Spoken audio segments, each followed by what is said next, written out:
अस्सलाम वालेकुम, वेलकम है आप सभी का इस नई वीडियो में। तो यहाँ पे एनटीए की तरफ से पब्लिक नोटिफिकेशन नीट यूजी 2023 को लेकर जारी कर दी गई है।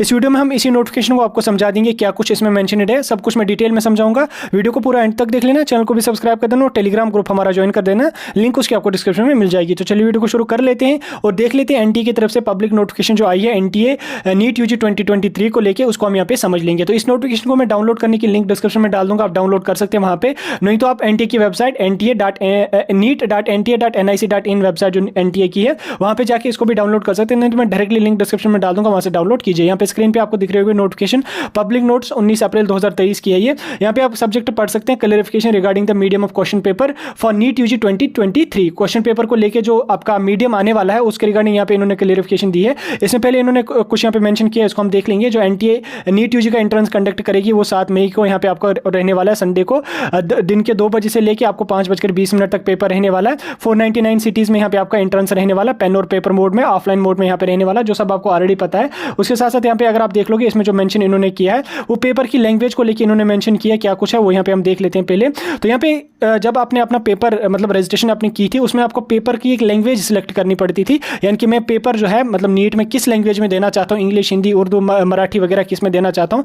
उसमें जिन कैंडिडेट्स ने इंग्लिश अपनी लैंग्वेज सिलेक्ट की थी, सिर्फ और सिर्फ इंग्लिश, उनका जो क्वेश्चन बुकलेट होगा वो सिर्फ और सिर्फ इंग्लिश लैंग्वेज में ही आने वाला है। यानी कि जिन कैंडिडेट्स ने इंग्लिश वहाँ पे लैंग्वेज ऑप्ट की थी उनको सिर्फ और सिर्फ इंग्लिश में ही यहाँ पे पेपर आने वाला है। जिन कैंडिडेट्स ने हिंदी वहाँ पे लैंग्वेज सिलेक्ट की थी उन कैंडिडेट्स का हिंदी में पेपर भी आ जाएगा और उसके साथ साथ आपका इंग्लिश में भी आ जाएगा, यानी कि दोनों लैंग्वेजेस में यहाँ पे आपका आएगा। अगर आपने हिंदी यहाँ पे अपनी सिलेक्ट की थी या हिंदी का छोड़कर अगर आपने कोई भी रीजनल लैंग्वेज यहाँ पे सिलेक्ट की थी, रीजनल लैंग्वेजेस में हमारे आसामीज, बंगाली, गुजराती, उर्दू वगैरह आती है, अगर आपने रीजनल लैंग्वेज कोई भी सिलेक्ट की थी तो उसमें यहाँ पे आपका पेपर जो होगा वो आपका रीजनल लैंग्वेज में भी आ जाएगा और उसके साथ साथ आपका इंग्लिश में भी यहाँ पे आने वाला है। यानी कि अगर आपने इंग्लिश में पेपर मतलब सिलेक्ट किया था, लैंग्वेज इंग्लिश सिलेक्ट की थी, तो पेपर आपका इंग्लिश में ही आ जाएगा। लेकिन इंग्लिश को छोड़ के अगर आपने कोई और लैंग्वेज पेपर की ऑप्ट की थी या सिलेक्ट की थी तो उसमें आपको उस लैंग्वेज में भी आ जाएगा, चाहे हिंदी हो या रीजनल लैंग्वेज कोई भी हो, तो उसके साथ साथ आपका उसमें भी आ जाएगा और आपका इंग्लिश में भी आने वाला। उसके साथ साथ जो क्वेश्चन बुकलेट आपका होगा उसमें इंग्लिश और हिंदी के जो क्वेश्चन होंगे वो आपका व्हाइट कलर में आने वाला है पेपर। उसके बाद रीजनल लैंग्वेजेस जो है उनका पेपर जो है वो येलो कलर में आने वाला है।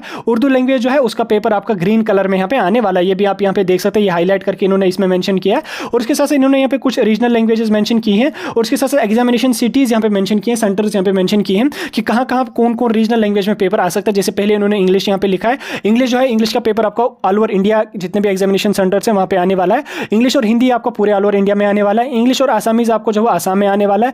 इंग्लिश और बंगाली आपका जो है west Bengal, Tripura, Andaman and Nicobar islands में आने वाला है। इंग्लिश और गुजराती आपका यहाँ पे गुजरात, दमन एंड दीव, दादर एंड नागर हवेली में आने वाला है। उसके बाद यहाँ पे इंग्लिश एंड मलयालम आप देख सकते हैं, ये आपका केरला और लक्षद्वीप आइलैंड्स में आने वाला है। उसके बाद इंग्लिश एंड मराठी आपका जो महाराष्ट्र में आने वाला है।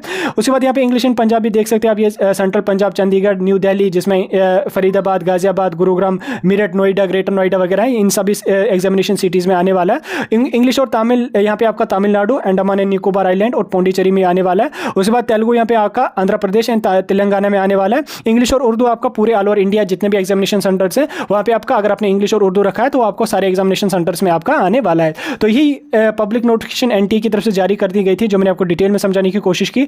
अभी आपको समझ आ गया होगा, कोई कंफ्यूजन डाउट होगा कमेंट सेक्शन में पूछ सकते हैं। बाकी इस नोटिफिकेशन को आप डाउनलोड खुद भी कर सकते हैं, लिंक मैं डिस्क्रिप्शन में डाल दूंगा।